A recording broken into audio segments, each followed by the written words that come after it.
Boston, a historic NCAA tournament dotted with unprecedented plot twists and quirky bracket breaks, still has one team that refuses to bring any extra drama to the proceedings. Top-seeded Villanova is going to the Final Four for the second time in 3 years after blazing its way down from the top right corner of the bracket.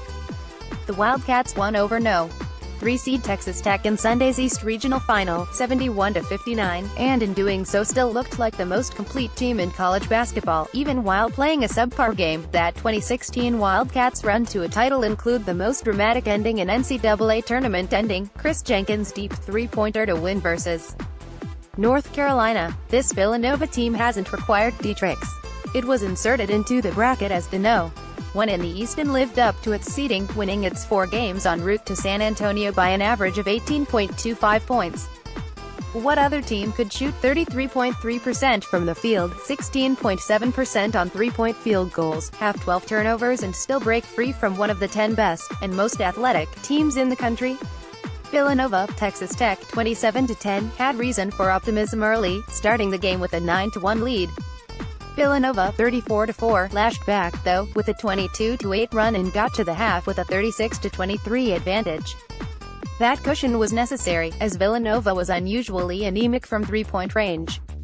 The Wildcats shot a horrid 4 for 24 from beyond the arc. Chris Beard's Tech team was able to snake its way back into the game midway through the second half and beyond, cutting into Villanova's lead and getting it to a 5-point deficit, with 3:30 remaining. But Nova kept getting a bucket here, a defensive rebound there, to prevent the big comeback from getting to a one-possession game. Donte DiVincenzo's timely putback dunks were huge. Jalen Brunson, the National Player of the Year in the eyes of many, finished with a game-high 15 points. His counterpart, Texas Tech senior guard Keenan Evans, didn't have it on Sunday. Because of a nagging toe sprain or Villanova's underrated defense, he was not the player on Sunday he'd been most of this season. Evans finished with 12 points on 3 of 14 shooting.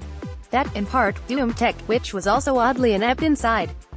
The Red Raiders lagged behind because they went the final 11 minutes of the first half without an offensive rebound.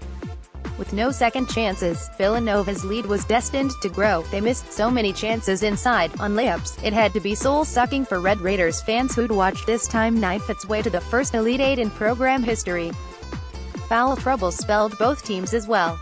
It wasn't a typical performance by either club. Mikal Bridges had 2 fouls in the first half. TTU's Zaire Smith had 2 in the first 6:37 of the game, taking a great athletic, necessary defender out early. After falling behind early, Nova took 15-13 lead on a DiVincenzo three-pointer from the right wing. Smith, who might have found himself on DiVincenzo on that play, was instead on bench because of foul issues.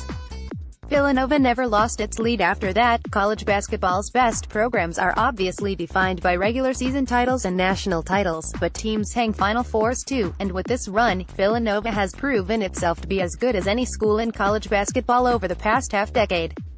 Jay Wright's coached the Wildcats to a 163-21 record. There's been a national title, and now another charge to the national semifinal.